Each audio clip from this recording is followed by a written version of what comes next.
నిజామాబాద్లోని bank కాలనీలోని సుజని గారు 2 కూరల్ని అంటే ఎగ్ని మటన్ని కలిపి ఒక కూరగా వండుతున్నారండి.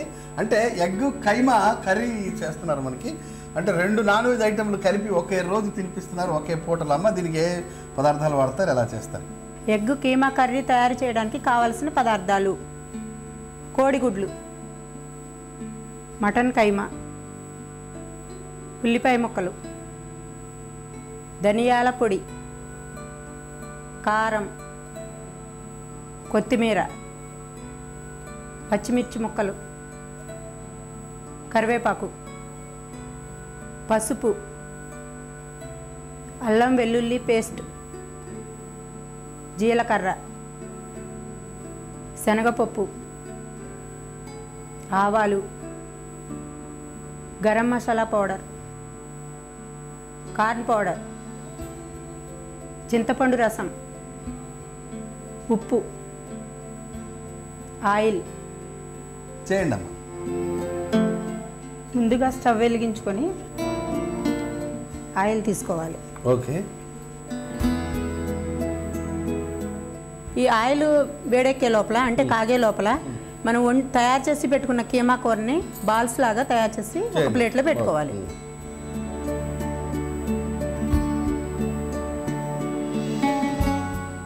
ఈ కీమా కూర ఎలా తయారు చేశారమ్మా? మామూలు కర్రీస్ లాగా మనం ఇంట్లో కీమా వండుకుంటాం కదండి, మటన్ కీమా అలాగే అన్నీ వేసి అల్లం వెల్లుల్లి పేస్టు, ఉల్లిపాయ పచ్చిమిర్చి, గరం మసాలా, ధనియాల పొడి ఇవన్నీ వేసి మామూలుగా అంటే మటన్ కూర లాగానే వండాలి. అంటే కీమా తెచ్చి శుభ్రంగా దాన్ని కడిగి మామూలు మటన్ కూర చేసినట్టే చేశారనమాట. అయితే ఇది ఉండదు, గ్రేవీ ఉండదు, డ్రైగా ఉంటుంది. ఓకే.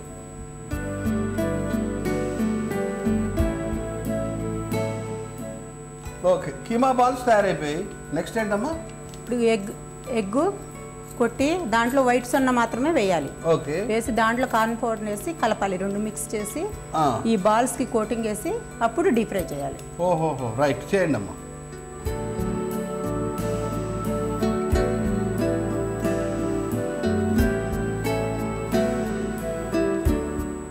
కోడిగుడ్డు తెల్ల సొన తీసుకున్నాము, తర్వాత కార్న్ ఫ్లోర్ పొడి వేస్తారు. వేయండి, కార్న్ ఫ్లోర్ పొడి వేయండి.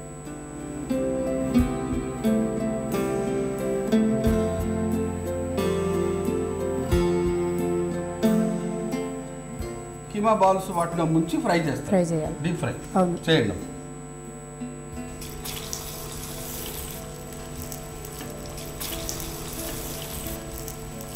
ఒక పక్క ఈ కీమా బాల్స్ వేగిన తర్వాత రెండో వైపుకి తిప్పి వేయించాలి. ఇప్పుడు కీమా బాల్స్ వేగిపోయాయండి, వీటన్నింటిని మనం బౌల్లో తీసుకుంటున్నాం.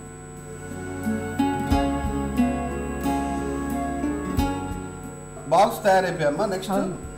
ఇప్పుడు నెక్స్ట్ ఎగ్ కర్రీ చేసుకోవాలండి. ఫస్ట్గా బాండీలో మనం ఆయిల్ వేసుకోవాలి.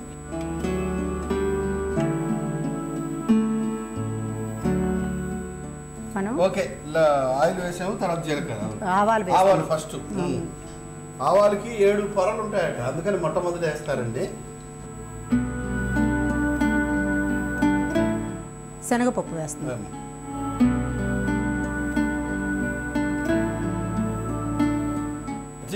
జీలకర్ర వేయాలండి. ఇప్పుడు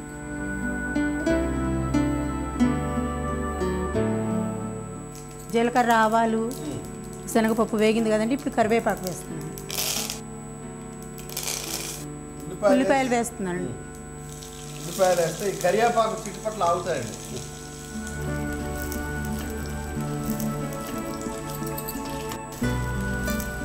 ఉల్లిపాయలు వేగుతుండగానే మన పచ్చిమిర్చి అంటే 2 ఒకటేసారి వేగుతాయి.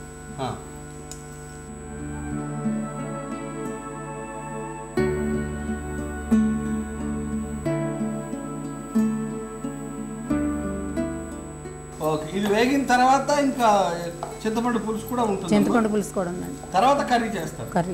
అందులో ఈ కీమా బాల్స్ చివరిలో వేసి సరిపోతుంది. Okay, right. ఇప్పుడు పసుపు వేసుకుందాం.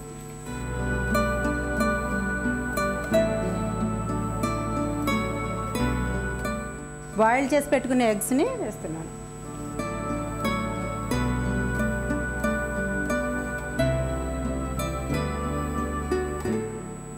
ఎగ్స్ వేసాం కదా, కొంచెం వేగినాయి. ఇప్పుడు కారం వేసుకుందాం. గరిటతో తిప్పితే ఎగ్గులు విరిగిపోతాయని అవునండి, తెలివిగా తిప్పుతున్నారు. అవును. ఓకే, ఇప్పుడు చింతపండు పులుసు, తర్వాత ఉప్పు వేసుకుందాం.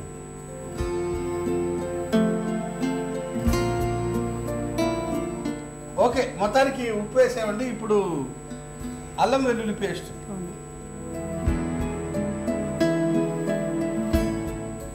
ఈ టెక్నిక్ మాత్రం భలే ఉందమ్మా మీ దగ్గర. నెక్స్ట్ గరం మసాలా పౌడర్ వేసుకోవాలి. ఓకే, ఇది ఇంట్లో దంచినట్టున్నారు చక్కగా. అవునండి. లవంగాలు, యాలక్కాయలు, దాల్చిన చెక్క ఓన్లీ. ఓకే ఓకే, త్రిఫల రేనమ్మా. ఇప్పుడు బాగా ఉడికిపోయింది పులుసు అంతా. ఇంకా మిగిలింది ఏంటమ్మా? ధనియాల పొడి. అంటే గుమలాడే ధనియాల పొడి వేయాలి కాబట్టి కాస్త చివరిలో వేస్తున్నారు. ఓకే ఓకే, ఇంకా కొత్తిమీర కూడా. ఓకే, వేసేయండి కొత్తిమీర. ఓకే, ఇప్పటికి ఎగ్ కర్రీ తయారైపోయిందండి. మనం తయారు చేసి పెట్టుకుని కీమా బాల్స్ని అందులో వేసేసి ఒక 2 minutes మాత్రమే స్టవ్ మీద ఉంచి ఆపేద్దాం. స్టవ్ తినేద్దాం.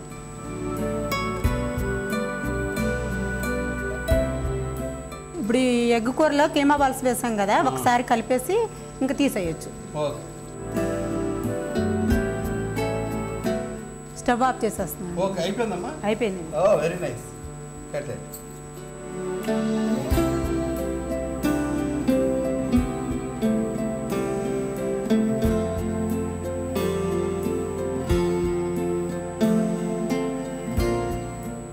ఎగ్ కీమా కర్రీ ఎలా ఉందో టేస్ట్ చేసి చెప్పండి.